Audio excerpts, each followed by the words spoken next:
Of all the new to me retro titles I've played since this channel's creation, I think Might and Magic 3 might have been my favorite. The deep but simple gameplay, fun graphics and sound, and the free-form game progression made it an instant classic for me. Despite its less than intuitive opening hours, once you understood how things worked, it has to be one of the more forgiving early 90s dungeon crawlers that I've played. In my opinion, a game that should be experienced by both new and old school gamers equally, if for no other reason than to just experience the wildly unhinged enemy designs.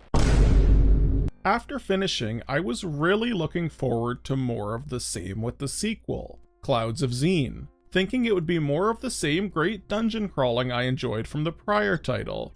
And while I did get that, I also got so much more. The game has a really similar look to Isles of Terra, and at a glance one might even confuse them for the same game. That would be a mistake.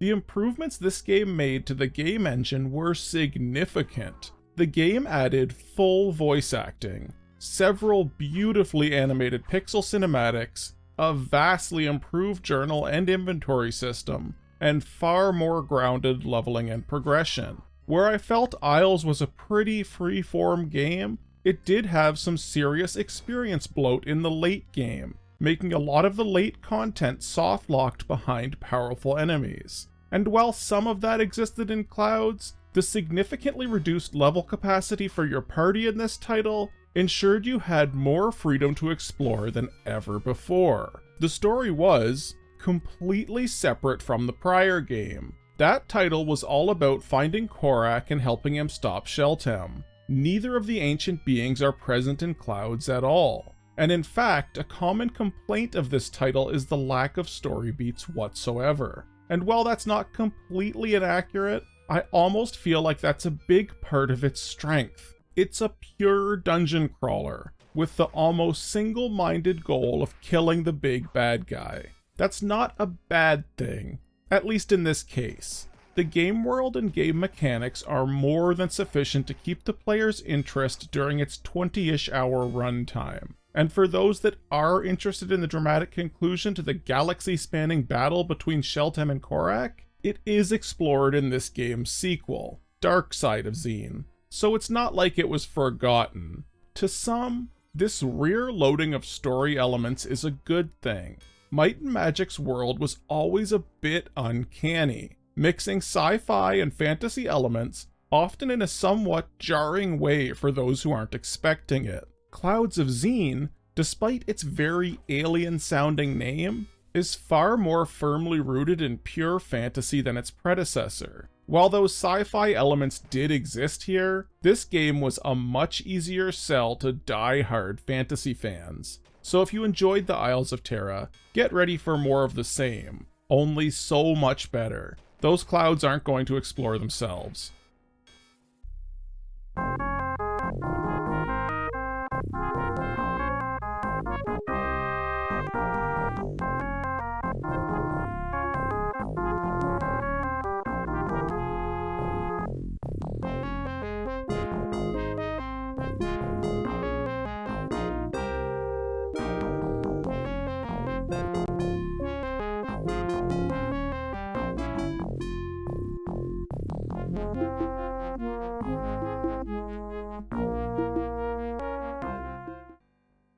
So, while this game does a lot different from its predecessor, at its core the gameplay loop is very similar to Isles of Terra. From what I understand, it's running on an advanced version of the same engine. As that's the case, I won't be taking a huge amount of time talking about things that are the same, but I would recommend checking out my video on Might and Magic 3 if you want to be caught up. Watch the old video. I need the ad revenue for that sweet, sweet catnip. Settle down, Moo. Before going much further, let's talk about the many versions of this game, as it was super confusing to me as a newcomer, and I'm sure it will be equally confusing to those who have never played. Clouds of Xeen originally released in 1992 as a standalone game. About a year later, Dark Side of Xeen released as another standalone game. From what I understand, you could import between the two games, but they each existed as their own things. Not much later, another version of the game released under the title World of Xeen, and it would include both games packaged into one, yet still separate. Essentially, Clouds of Xeen's entire narrative took place on the light half of Xeen, and the sequel took place on the shadowy dark side, as the name would imply. You could pop between the sides of the planet by visiting pyramids scattered around the world, but otherwise were free to play the games as the individual experiences that they were. To add a small touch of extra confusion to the wary retro gamer, there was also a standalone fan-made campaign released called Swords of Xeen. It takes place after the events of Dark Side of Xeen, and comes packaged with World of Xeen if you buy it off of GOG. Thoroughly confused? I know I was. That's because you're a rutabaga. The version we're playing for today's video is the World of Xeen, but we'll be specifically playing through the Clouds portion. Darkside fanciers, don't worry. A video on that isn't far off. The first thing I realized in booting this game up is that your party from 3 is actually not importable. For some reason, I really thought they would be. I was sort of disappointed by this, but the good news is I'll get to create a new party, which is good as they've made some changes to the class roles. Specifically, druids and rangers now handle completely differently. In the last game, both classes shared a unique spellbook which included some cleric spells, some sorcerer spells, and a few unique to them specifically, such as water walking. In this entry, it's been changed in that there is no longer a unique spellbook for these classes. Instead, they just get access to early level sorcerer and cleric spells. The spells that were unique to the druid spellbook have now just been divvied up between sorcerers and clerics. It's a minor change, but one that I actually really appreciate. In the prior entry, you were pretty well forced to take one of each caster to get the full benefit of spellcasting, needing 3 spellcasters to access all spells. Here we can now ensure access to all spells with only 2 of our character slots, giving more freedom to the player in party composition. That said, I did end up taking a ranger with me on this playthrough, and I probably wouldn't do it again. Having a hybrid caster is decent at low levels, but as the game progresses they become less and less useful with no access to higher level spells. I was far more likely to give any caster skill points to my dedicated casters than to give them to a half-breed caster that will never get high-level spells. I think I would rather just take another dedicated caster, or just another powerful melee character. Melee hybrids still work just like the original, wherein they can learn the entire spellbook of their class, but pay double for new spells. In theory, your paladin could be just as effective in combat and still have access to the full breadth of spells that a cleric would have, they just have to pay for it. Similar to the other hybrids though, you really need to consider wasting caster skill points like intelligence and personality on your hybrid characters. Skills are a party resource that is finite, so you weaken your dedicated casters by giving these points to your hybrids. Is it better to have one super-powered sorcerer, or a few mid-power casters? I guess it's a matter of preference and game style. I like the simplicity of one cleric and one mage. I really only took a paladin for the sick RP implications. I'm getting too old for this. Another piece in the character creation that's changed, or rather vanished entirely, is the alignment system. This title has no alignments like the last game did, which is fine by me. Usually I'm against removing mechanics, but it really served no purpose in the last game. Outside giving alignment-specific experience occasionally, and one choice at the end of the game, being evil or good made zero difference to the gameplay or narrative experience of Isles. Either way, you're off chasing Sheltem into space at the end. The game did include a bunch of quality of life upgrades from the original, and I think my favorite is what they did to the inventory.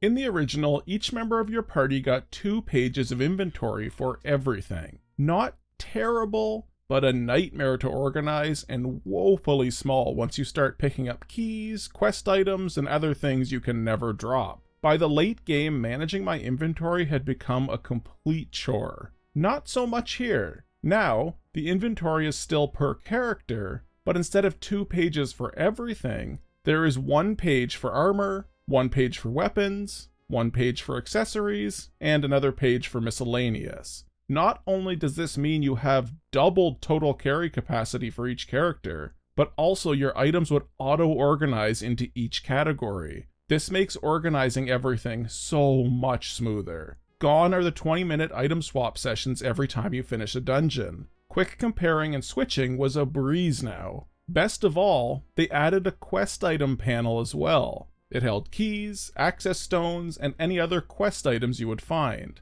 This kept the clutter to a minimum and ensured you never lost or dropped anything important. Gushing about an improved inventory system may seem like a super nerdy thing to do, but I think people underestimate how much having a nice, streamlined inventory helps the enjoyability of an RPG. No one wants to spend 3 hours organizing loot for every half hour of gameplay. Get that old clunky inventory out of here. Speaking of upgrades, another big one is the quest log.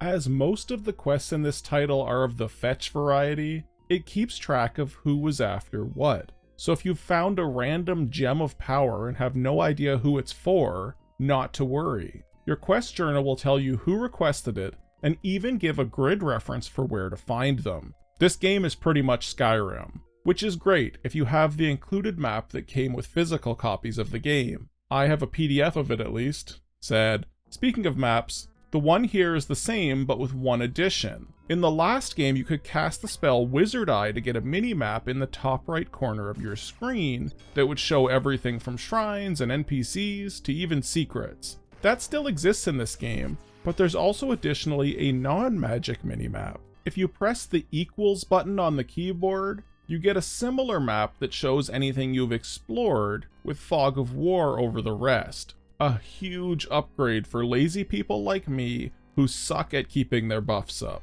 Also, if someone tells me that this existed in the last game and I just missed it, I'm gonna be super pissed. Side quests aplenty existed in this entry, usually rewarding items, gold, or experience. Like I said, they really just boil down to fetch quests 90% of the time. Go to X dungeon and get Y item, bring it back. Or go to X location, kill Y monster and return. Basic, but it adds a bit of flavor to just drilling down on the main quest. Much like the last game, this one is open world. You can go in any direction you want upon leaving the first city, and while you'll encounter difficulty roadblocks in some directions, I found this entry to be a bit more free form if you can believe it. It's not like the last game was restricting. The max level cap in Clouds is much lower than it was in Isles, so the difficulty spikes were not nearly as dramatic, giving the player a lot more agency in where to start off.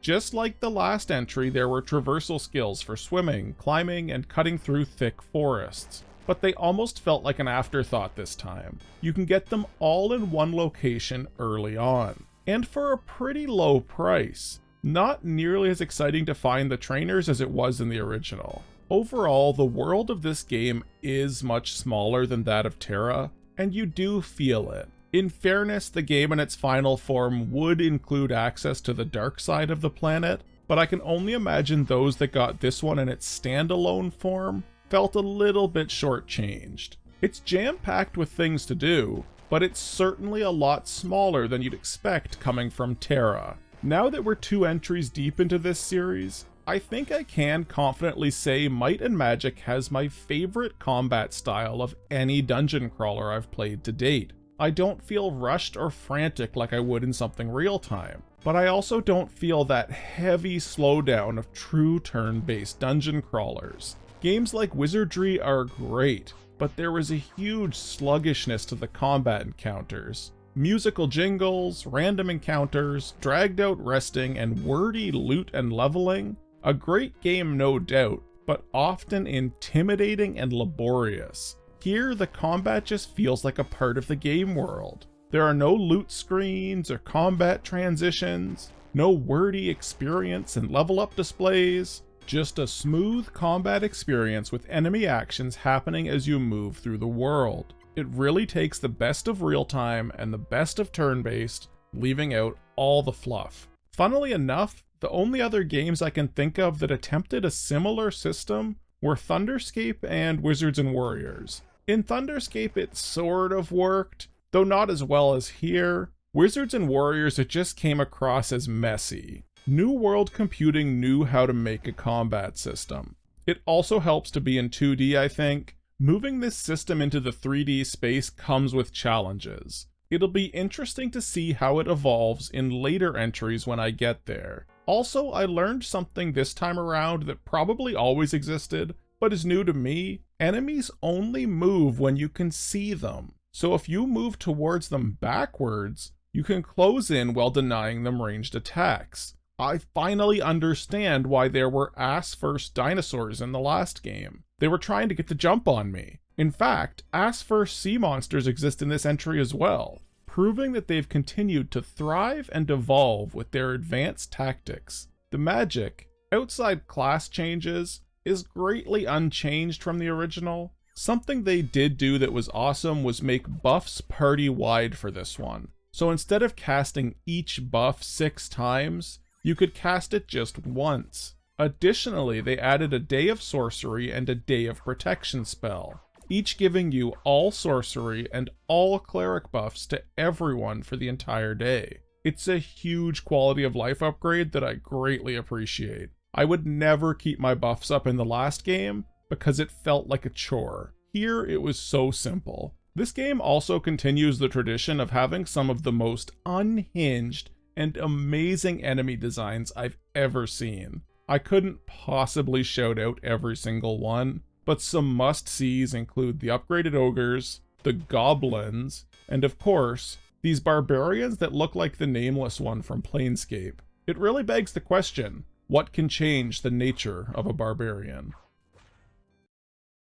So, the story here is totally separate from Isles, at least in this entry. My guess is that we're going to rejoin the main story by the time Darkside ends, but here in Clouds, the story is its own thing, and as usual, it's mostly explained in the manual. You are a small group of adventurers that have just arrived in the city of Vertigo. In the tavern, you're all drawn together, all seemingly having shared the same dream in recent days. In this dream, you hear the words of Crotto, advisor to King Burlock, ruler of Xeen. Crotto tells you of the recent return of the king's brother, Roland, who had gone missing in the northern volcanoes years earlier. He was there looking for the fabled land below the land. Crotto was suspicious of the sudden return of Roland, but as Roland was the king's brother, there was little he could do to sway the king. Roland spoke of a device known as the Sixth Mirror that would allow travel to distant lands instantaneously.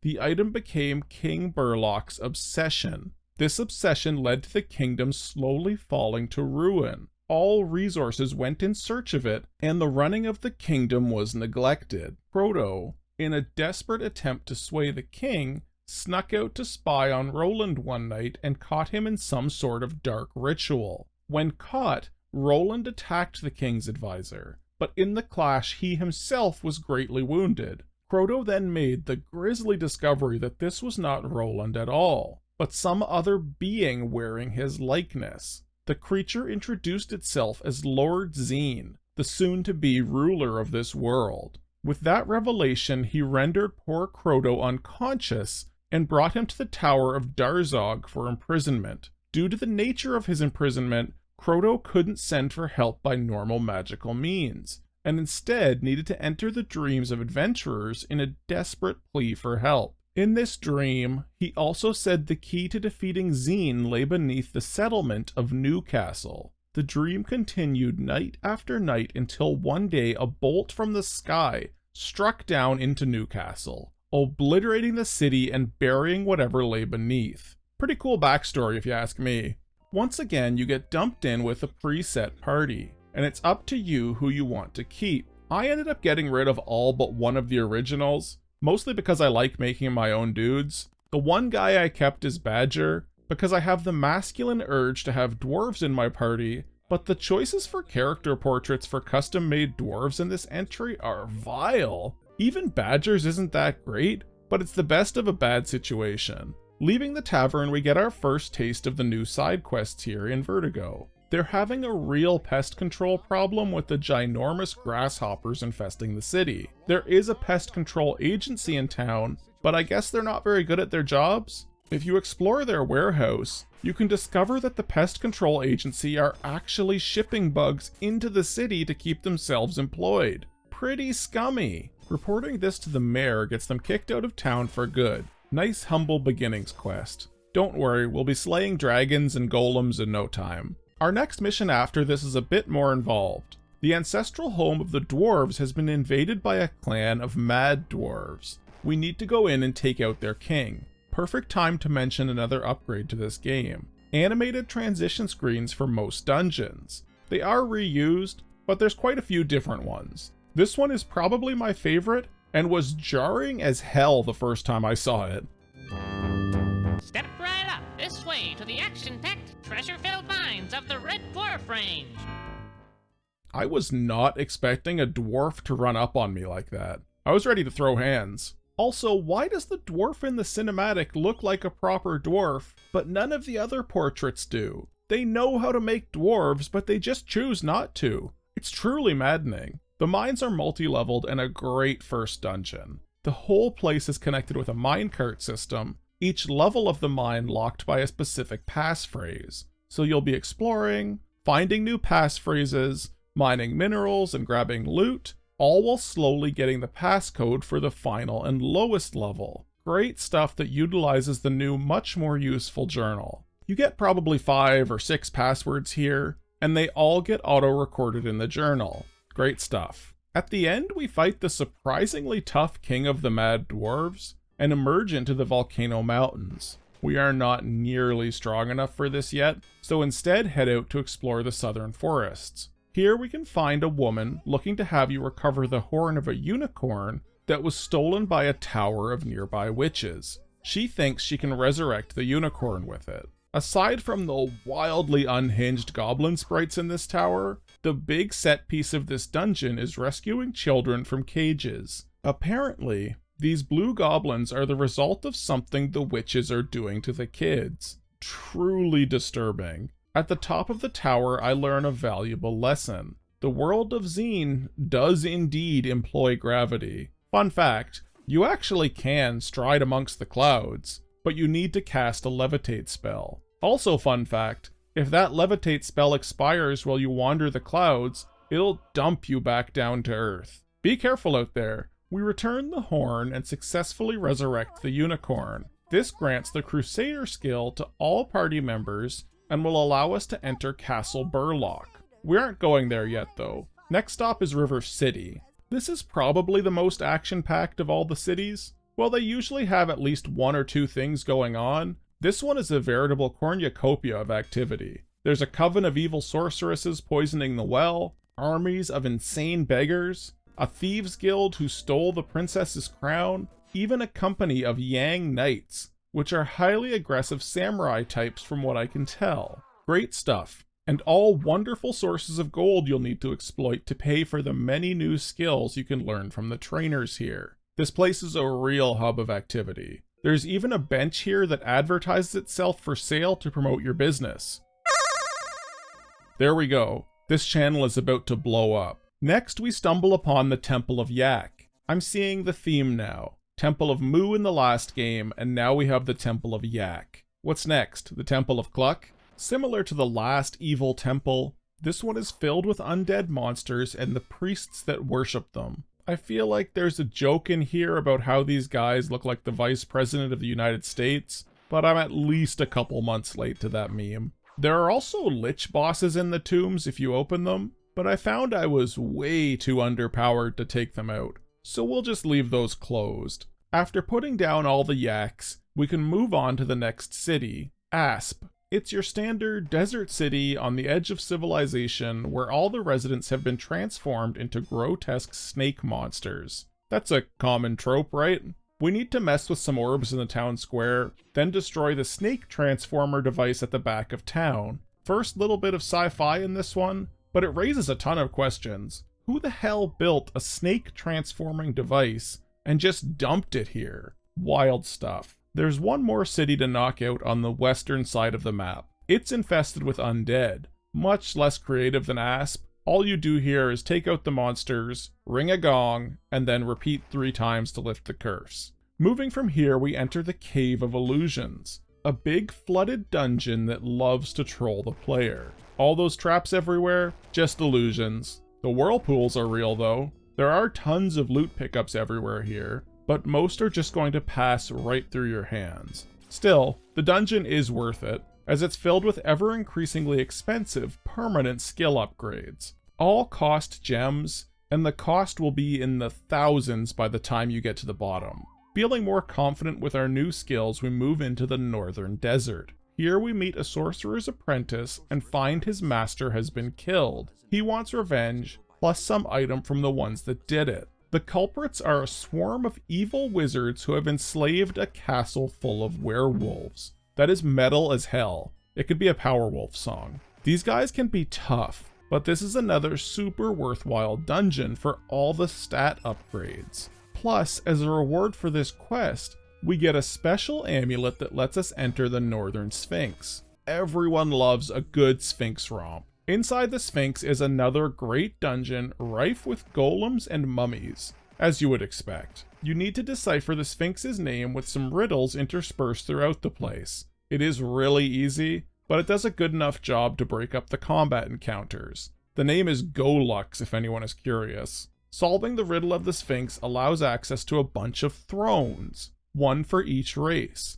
Seating your party members based on race will grant a huge experience boost and confer the title of Legendary Race. Super fun. Alright, we should actually make some story progress now. We can head to the middle of the only lake and enter Darzog's tower. This place is lousy with clones of the traitorous Baron. Funnily enough, the clones are a joke, but when we eventually do run into the real thing, I didn't even realize that it was the boss and got absolutely destroyed. I guess his strategy of having weak clones to hide amongst is actually quite effective. Also, I don't know what Darzog is supposed to be, but if you ever ask me what a dwarf warlock should look like, this is it. After defeating Darzog and killing a few of his hand pets, we can finally release Frodo from imprisonment at the top of the tower. He lets us know that Lord Xeen is planning to summon an army of monsters from Darkside to conquer our world, and that his castle is located in the clouds above this tower. We need to make haste in defeating him, but we would be powerless in our current state. There is a weapon capable of defeating Lord Xeen beneath the ruins of Newcastle, so we need to get to work in recovering it. This part of the game caught me really off guard, because I wasn't expecting base building mechanics in my 92 dungeon crawler. It's pretty rudimentary, with only 3 upgrades for the whole base, but still, it's really cool to see in a title this old. To rebuild the castle, we first need to go to the ruins and buy the land for a significant chunk of gold. We then need to hire the king's master builder to first restore the ruins, build the keep, and finally unearth the dungeon. To do all this, we need king's mega credits. Similar to the king's orbs of ultimate power from the prior title, these are found all over in the dungeons across the game, and we've been collecting them as we've played, though you don't need all of them to finish the game. In fact, the extras are completely worthless. We do need one more dungeon to get enough though, so I decide on the Tomb of 1000 Terrors. That sounds alright. I'm sure there can't be more than like 900 terrors in there. It's probably just an exaggeration. I mean, I'm a veteran of Silent Hill, Resident Evil, Amnesia, all those things. There's no way this place is even remotely scary.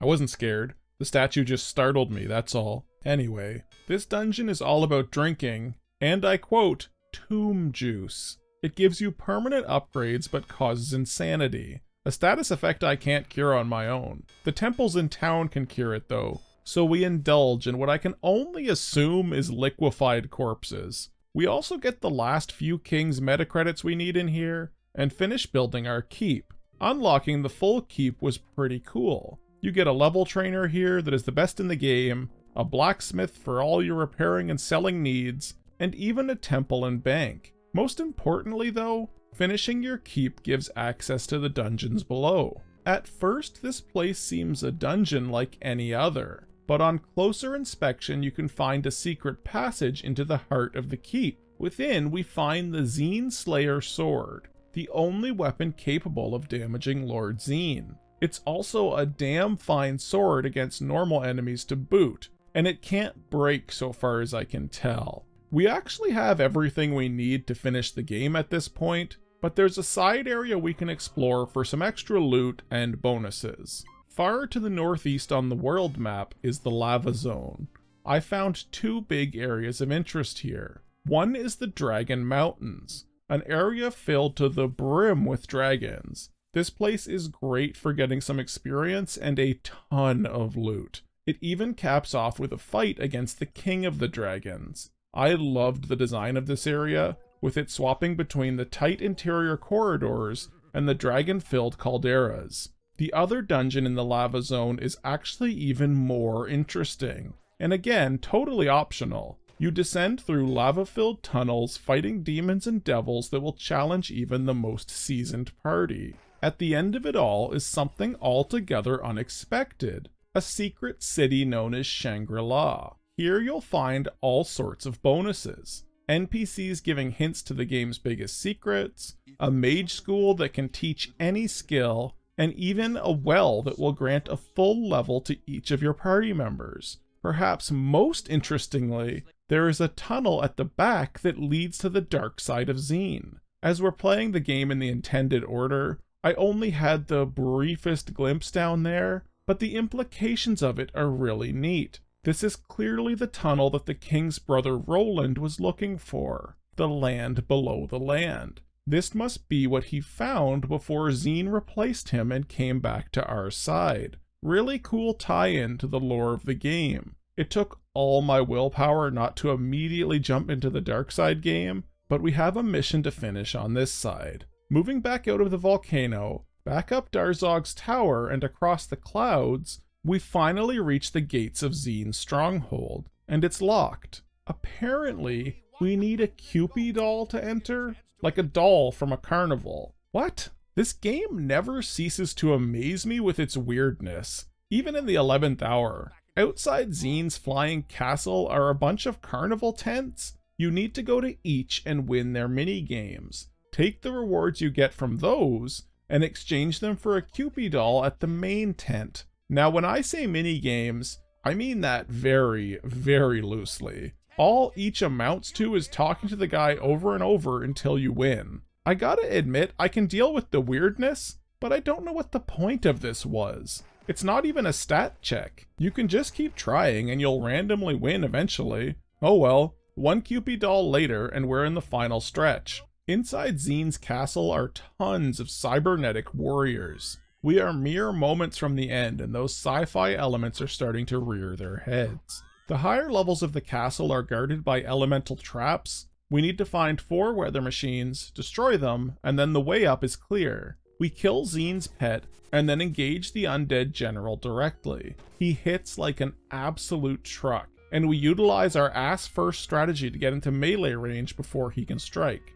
From here, the only thing that hurts him is the Xeen Slayer sword. The good news is, you can swap items in combat without losing your turn, so you can just pass the blade from one party member to the next. There isn't even a class requirement for it. All members are just naturally proficient. Not that it matters. The Overlord falls dead after just 2 strikes. He dies so fast that I probably don't have enough footage to cover me talking about it. Past me is curious how I'll edit it. Maybe I'll just loop the fight and hope no one notices. With him dead, we find the 6th mirror that King Burlock was obsessed with, and we accidentally smash it with Xeen's staff. I'm not being facetious, it really is an accident by the party. We get a final cutscene, Castle Xeen is pulled into a black hole, and a mysterious figure curses our name, but says though we foiled his plans, he will always rule on the dark side of Xeen. We cut to Castle Burlock sometime later. The king congratulates us on our victory and tells us we must continue to the dark side.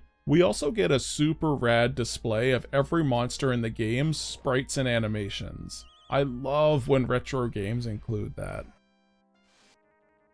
What else is there to say that hasn't already been said? The game took the formula from Isles of Terra, a game that was already doing a hell of a lot right, and just tightened and refined everything. It may seem like a weird thing to focus on so heavily, but I think the biggest seller to me for why this game is so good is that quality of life aspect. Today, it's just something that we take for granted. Good maps, responsive inventories, logical quests, and player-friendly worlds and design. But back in the early 90s, that wasn't so much a thing. Game worlds were made to be fun, sure. They had engaging stories, beautiful artwork, and fleshed out gameplay mechanics, but quality of life? That usually took a back seat to the rest. It was really nice to boot this one up and just see that the developers had not only taken the time to craft a great quest for returning fans, but also took the time to refine the ever-living hell out of their engine. Those journal, inventory, and map updates were top-notch. The added voice acting took everything to the next level. The even more unhinged monster designs made me squeal with delight. He actually did squeal. I guess what I'm trying to drive home is that the game could have released at the same standard as the last game, doing what a lot of development studios of the time did, and just made another quest that would stand as a glorified map pack. Instead, they decided to put the extra effort in to ensure this title wouldn't just be more of the same, but that it instead would leap above its earlier entries. And that's just great to me. I don't know if I expect as much extra polish when I make it to Darkside, but if the enjoyment I had here is any indication of how I'll do in that entry, I think I'm in for a very good time. See you in the next video.